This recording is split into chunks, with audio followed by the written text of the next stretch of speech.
Mudanças previstas na Base Nacional Comum Curricular viraram polêmica. Uma dessas alterações em debate envolve a aula de História. A Europa perderia espaço para América Latina e África. O Partenon, na Acrópole de Atenas, é um dos pilares da democracia. Do antigo Fórum Romano saíram importantes princípios do direito. Ensinamentos como estes, que atravessaram milênios, podem ficar mais longe dos alunos brasileiros. A nova proposta curricular, em debate desde setembro do ano passado, exclui do ensino médio aulas sobre Grécia, Roma e Antigo Egito, por exemplo. É uma grave falha, visto que isso influencia toda a civilização ocidental. É meio que fazer um suicídio para a gente entender da nossa atual política, dos nossos direitos. A proposta exclui também temas como Idade Média, Renascimento, Revolução Francesa e Industrial. Eles ficariam restritos aos 6º e 8º anos do ensino fundamental, para alunos na faixa de 11 a 13 anos, distante dos jovens prestes a fazer vestibular. É bom a gente sempre ter uma noção sobre história geral, sobre esses pontos que eles querem tirar. A proposta estabelece que o foco do ensino médio será a história do Brasil ligada aos mundos ameríndio, africano, afro-brasileiro, europeu e asiático. O plano deve ficar na internet para consulta pública até março. Depois será debatido em seminários e analisado pelo Conselho Nacional da Educação. Para este professor, a mudança dá mais atenção ao processo histórico brasileiro. Para entender um pouco da nossa história, é importante a gente localizar onde estamos, né, quais são as nossas raízes, como que se vem a nossa formação cultural. E a gente vai olhar, evidentemente, para a história antiga europeia. Então eu não vejo como uma exclusão, eu vejo como uma nova perspectiva mesmo.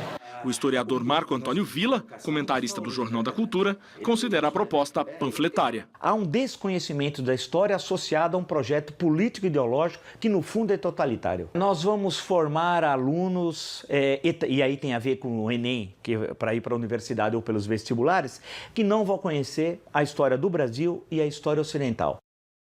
Priscila, a Associação dos Escritores de Livros Didáticos, escritores que vão ter que escrever novos materiais a partir da base comum, escreveram um documento para o MEC elogiando o fato de tirar um pouco o tal do eurocentrismo, né?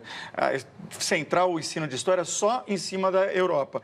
Mas diz o seguinte, que essa nova orientação que está sendo dada limita a oportunidade de o aluno conhecer uma herança cultural mais ampla, justamente por omitir alguns momentos da história, e que essa opção pela história das culturas indígenas e africanas pode comprometer a formação da visão histórica do aluno. Você concorda? Eu concordo, assim, acho que até os próprios, o ex-ministro e o ministro também concordaram com isso. Acho que é importante a gente colocar de forma muito clara que o Ministério da Educação elaborou esse primeiro documento com o auxílio de alguns especialistas nas áreas.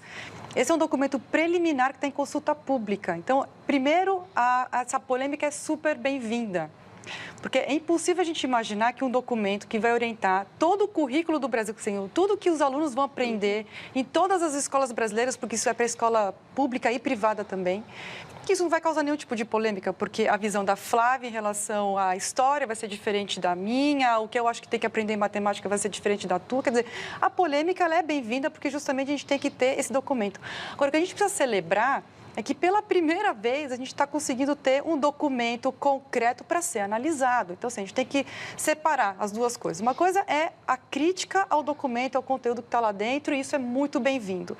Uma outra coisa é criticar a proposta, o mérito de se ter uma base nacional comum. Então, acho que a gente tem que ter muito cuidado nesse ponto. Agora, Flávia, o Emilson Nunes Costa diz o seguinte, vamos falar português claro.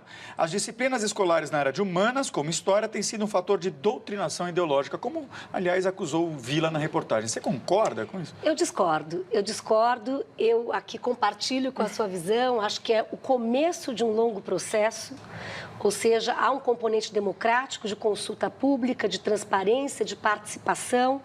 Esse programa será refinado. Agora, também entendo fundamental a visão macro, holística, fundamental a visão cada vez mais global, né, até pelo impacto que a cultura, ainda que seja eurocêntrica, tem na nossa formação, mas também o resgate da nossa identidade, quem somos nós, a contribuição da cultura afro, da cultura indígena, da cultura europeia, porque, no fundo, o Brasil é justamente essa miscelânea da diversidade cultural, étnica, que se vê ali despejada no nosso país de maneira diversa. Então, nós temos um sul cada vez, não é? Um sul com contingente europeu, o norte, nordeste, contingente afro, indígena. Então, eu acho que há de se ter o resgate da identidade pluralista, multiétnica, multirracial, mas também eu diria, não reduzir toda essa dimensão que o eurocentrismo, com a nossa crítica, impacta, não é, a nossa cultura. Outra crítica que é feita, Priscila, é que a base comum seria uma espécie de caminho para uma privatização do ensino no Brasil. Isso, na sua opinião, é verdadeiro? Não, acho que isso não procede. Na verdade, é o seguinte, a Base Nacional Comum é uma política necessária.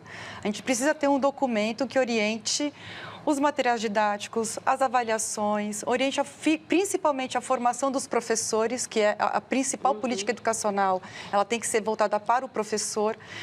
O fato da gente não ter uma base nacional, a gente tem todas as outras políticas desarticuladas. Porque eu não sei se o principal direito é o direito à aprendizagem, eu não sei exatamente qual que é essa aprendizagem, como que eu posso fazer, elaborar e executar essa política pública? Agora, o que eu acho que é o mais preocupante, que aí eu acho que a gente tem que ter um cuidado, que aprendendo um pouco com a experiência da Austrália, a experiência americana, a experiência de outros países, é a implementação. Porque ter o documento, e aí toda essa polêmica é bem-vinda, é importante, a gente tem mais aqui debater dentro do processo democrático, como bem disse a Flávia. Agora, a gente tem que tomar um cuidado para fazer uma transição de uma educação que não está dando certo hoje no Brasil, a educação tem tido um resultado muito ruim no Brasil, para uma educação que, de fato, sirva e faça sentido para o aluno no século XXI. Claro. Agora, qual que é o meu grande receio? Que essa base, ela cristalize o modelo de educação que já não está dando certo. Será que não tem que ser a oportunidade da gente modernizar a educação? Quer dizer, as escolas passariam a atingir só aquilo que está no papel, nada além disso.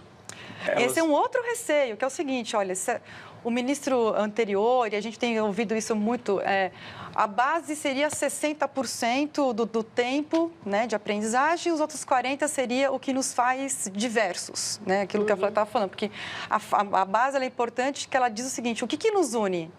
O que nos torna brasileiros, né? Um conhecimento comum de todos os brasileiros. E os outros 40% seria aquilo que nos diferencia, que é super importante, é tão importante quanto o que nos une. Claro. Agora, o que as escolas, e aí vem as outras políticas articuladas, a gente tem que ter esse cuidado, que é formação de professores, etc., que é garantir que os 60% não se tornem os 100%. Aí a gente vai reduzir a educação. E isso aí é uma questão de implementação da política. A história do Brasil já é trabalhada desde os anos iniciais do ensino fundamental. A visão histórica do aluno é construída ao longo de todo o processo. A mudança é bem-vinda. Quem diz é Maria Cristina Cabral, que é professora da Rede Estadual de Campinas. Flávia, você concorda com ela? Concordo. Eu acho que nós estamos iniciando um processo. É importante existir parâmetros, mas parâmetros abertos a essa dinamicidade. Quem sabe com revisões periódicas. Isso é importante. Porque nós estamos num mundo cada vez mais interconectado, mais globalizado. É fundamental o elemento da internacionalização também. Quer dizer, é o que você diz, a educação para o século XXI e não hermética, engessada, acabada. O Enio Torres Garanão pergunta se não seria justo que o ensino superior fosse privatizado. São duas coisas diferentes. Acho que o que ele está dizendo é o seguinte, será que o ensino superior não deveria ser pago? Porque a gente sempre acha que o que é público tem que ser gratuito e o que é privado tem que ser pago. Um outro debate é, será que o que é estatal, o que é público, não deveria ser pago como é um modelo de outros países? A gente, por exemplo, nos Estados Unidos é assim, quer dizer, a gente tem outros modelos que são assim. Eu acho, a minha opinião, que é um pouco polêmica também, eu acho que deveria sim ser pensado em ter uma oferta de ensino superior paga, principalmente para aqueles que podem pagar. A gente pega a USP ou grandes centros universitários no Brasil, que são de excelência, muitos alunos, eles podem pagar e eles não pagam. Enquanto isso, a educação básica, sem recursos, sem gestão, sem atenção.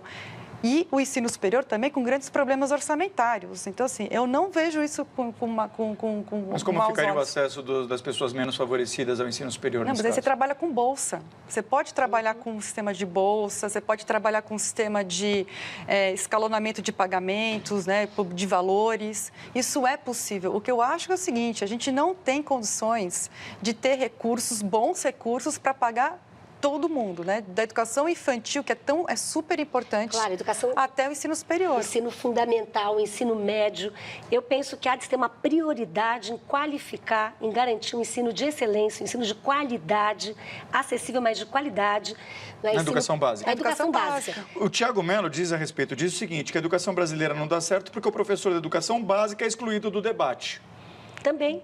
Se nós avaliarmos as experiências mais exitosas, quer dizer, a valorização do professor, o seu aperfeiçoamento, o seu aprimoramento, isso é fundamental, e a voz dos professores. Mas aí tem um recado importante para os professores agora. A Base Nacional Comum está em consulta pública no site. Essa é uma oportunidade do professor que está lá no chão de escola, na sala de aula, que sabe como que funciona ou o que não funciona, ele opinar. Não ficar só também com base no que os especialistas estão dizendo. Essa é a oportunidade. E trazer a vivência, não é? Quem tem a vivência é a prática.